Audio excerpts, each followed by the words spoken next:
Oi, pessoal, como vão vocês? A aula de hoje é a aula 32 e a gente vai ver hoje como as interações intermoleculares afetam propriedades físicas da matéria, como a temperatura de fusão, temperatura de ebulição, condutividade elétrica, solubilidade. Na aula passada a gente viu os tipos de ligações intermoleculares e a força envolvida com essas ligações ou essas interações. As forças intermoleculares aumentam a íon dipolo, é a mais forte delas, posteriormente a dipolo-dipolo, entre compostos polares, a dipolo permanente e dipolo induzido, entre moléculas polares e apolares, a dipolo instantâneo e a dipolo instantâneo e dipolo induzido, que é o caso das ligações, das interações de London, que ocorrem entre moléculas apolares e são as interações mais fracas delas. Então, as forças das ligações intermoleculares estão diretamente relacionadas com essas propriedades. A primeira delas, nós vamos examinar polaridade e solubilidade e, consequentemente, as interações intermoleculares de moléculas polares e de moléculas apolares. Aqui na figura, a gente tem 3 beckers com 3 misturas. No caso, água e álcool, o etanol, que a gente tem em casa, uma mistura homogênea, a gente vê uma única fase. Gasolina e querosene é uma mistura de hidrocarbonetos, tanto a gasolina quanto a querosene, são moléculas apolares. E quando esses dois compostos eles se misturam, a formação de uma mistura homogênea, que também apresenta uma única fase.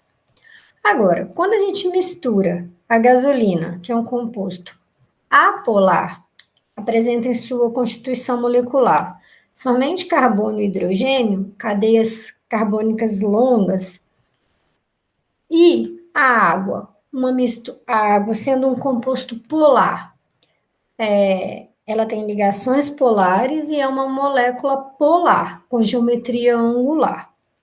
Forma-se uma mistura heterogênea. Então, essa figura, ela ilustra uma tendência geral em que se observa quando um soluto polar tende a se dissolver bem em um solvente polar, ou seja, água e álcool. São duas moléculas polares que se dissolvem bem, pois elas são semelhantes.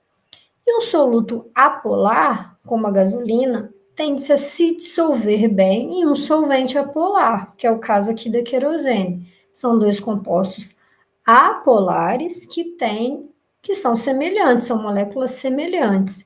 Então, a gente vê uma tendência para que haja solubilização semelhante, tem que dissolver semelhante, ou seja, moléculas polares vão se dissolver bem em solventes polares e solutos apolares vão dissolver bem em solutos apolares. Então, guardem aquela frase: semelhante dissolve semelhante. Então, identificar se a molécula é polar ou apolar para chegar à conclusão em que tipo de composto que ela irá se dissolver bem. Existem compostos que eles têm uma cadeia carbônica longa ou têm um grupo funcional que essa molécula ela possui partes apolares, no caso aqui uma cadeia carbônica, que seria os chamados grupos hidrofóbicos, ou seja, eles têm fobia à água, por exemplo, que é uma molécula polar.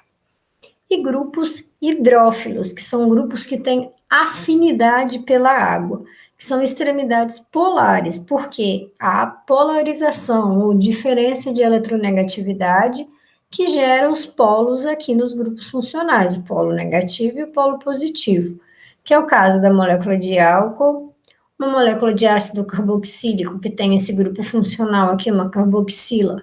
Ele tem uma extremidade polar, mas também tem uma cadeia carbônica, que se ela for muito longa, leva à insolubilidade dessa molécula na água, porque ela vai ter uma cadeia carbônica muito grande apolar e somente um grupo polar.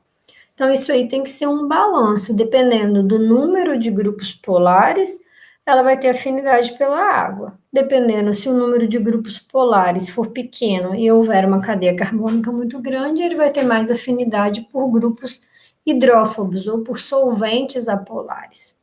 Aqui também a amina, ela tem uma extremidade polar, a apolarização aqui, nitrogênio e hidrogênio, e um grupo hidrófobo que tem a fobia pela água, que é uma cadeia carbônica também, representada por esse R. Então, a gente pode ter no nosso cotidiano vitaminas que são lipossolúveis, ou seja, são solúveis em lipídios, em gorduras. Então, como a gente pode ver aqui na extremidade deles, ele tem uma cadeia carbônica muito grande e somente os grupos apolares, somente um grupo polar, que é o álcool aqui, o que resulta na solubilização em gorduras, que são compostos apolares. Já vitaminas hidrossolúveis, elas são solúveis em água, hidro significa água, porque elas possuem vários grupos que são polares, que são hidrofílicos, que têm filia por água. Mesmo tendo essa cadeia carbônica, ela tem vários grupos, ramificações que são solúveis em água, que têm filia por água, então a água consegue interagir fortemente com esses grupos, causando a sua solubilização. Então, são dois tipos de vitaminas que são importantes para o nosso organismo: as lipossolúveis, solúveis somente em gordura, e as hidrossolúveis, solúveis em água.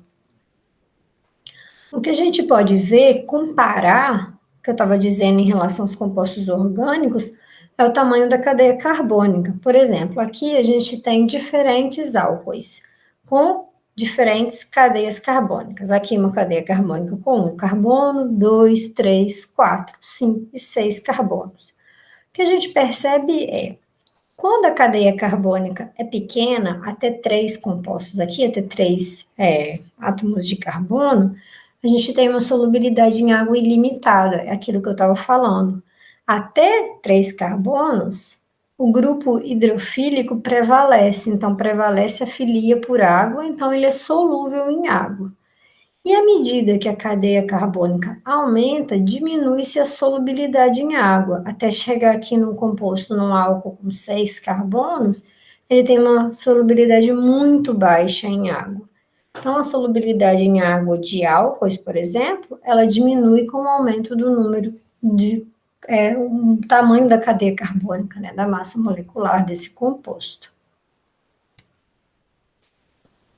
Agora, a influência da ligação intermolecular sobre o ponto de ebulição.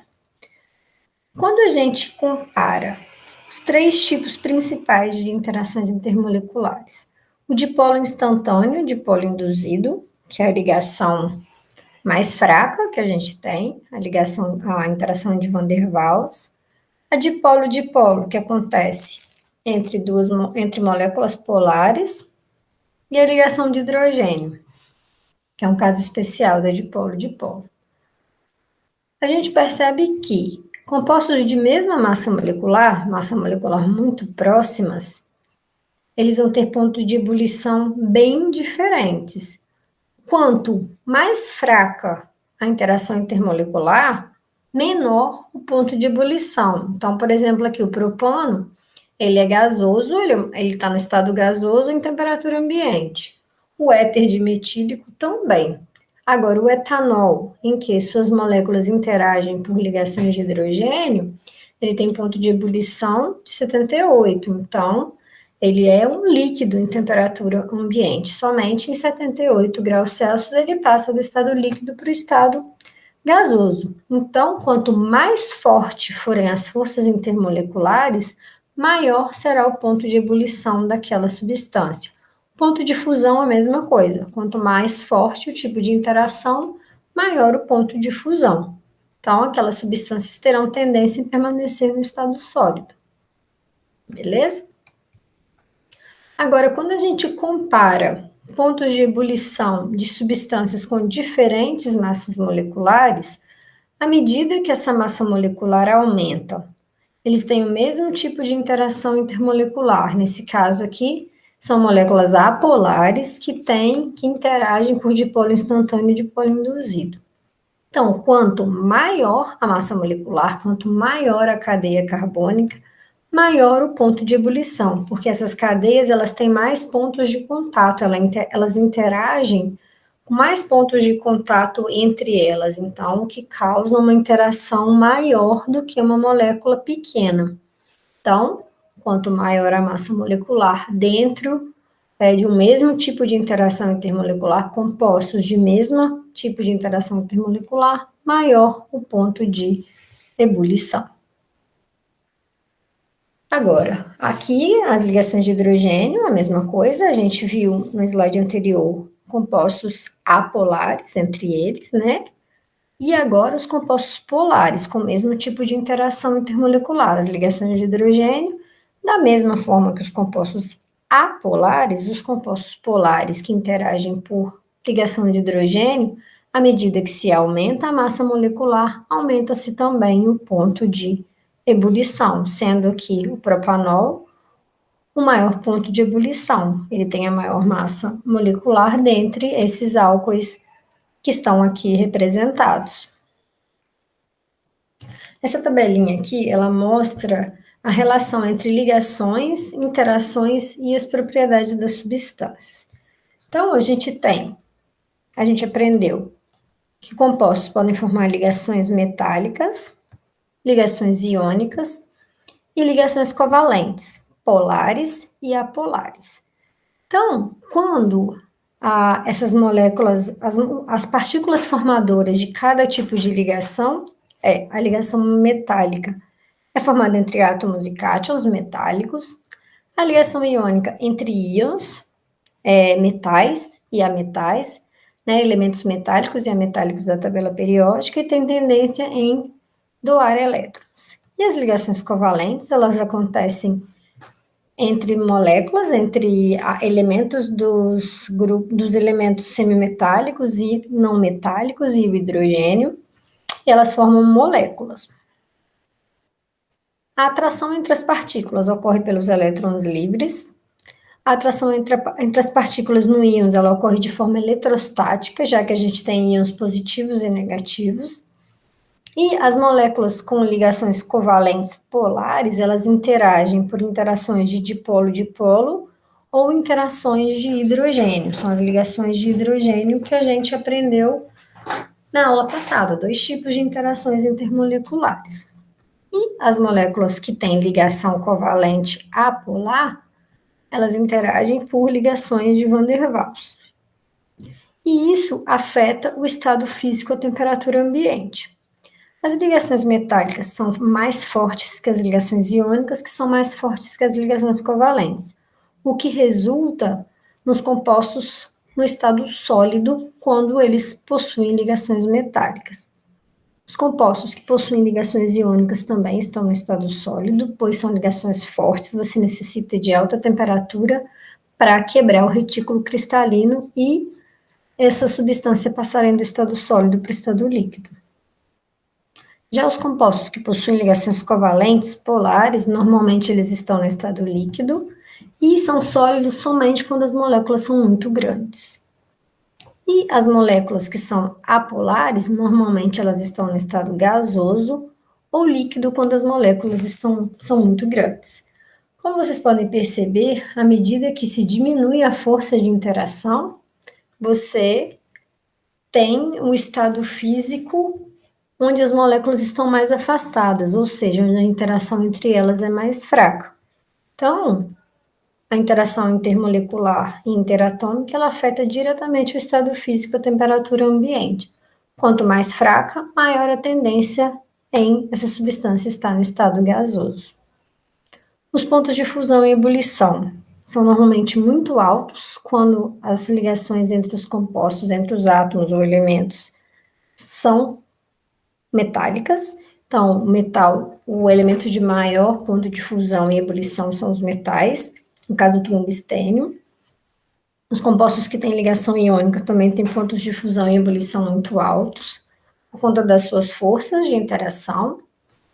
E os compostos que possuem ligações covalentes, que são compostos moleculares, polares possuem ponto de fusão e ebulição baixos e apolares muito baixos, por conta das suas interações serem as mais fracas. Então, há uma maior facilidade em romper essas interações e separar essas moléculas. Por isso, a tendência do estado gasoso, né? Um ponto de ebulição baixo, então elas têm a tendência de estar no estado gasoso. A condutividade elétrica desses compostos, ela é muito alta. No caso de metais, eles têm alta condutividade elétrica, tanto no estado sólido quanto no estado líquido, sem alteração da substância. Os compostos que possuem ligações iônicas, os compostos iônicos, ela tem condutividade alta quando fundidos ou em solução. No estado sólido, eles não conduzem corrente elétrica. Os compostos moleculares, polares, eles conduzem eletricidade somente em soluções, quando eles se ionizam, quando eles são capazes de se ionizar, como o HCl.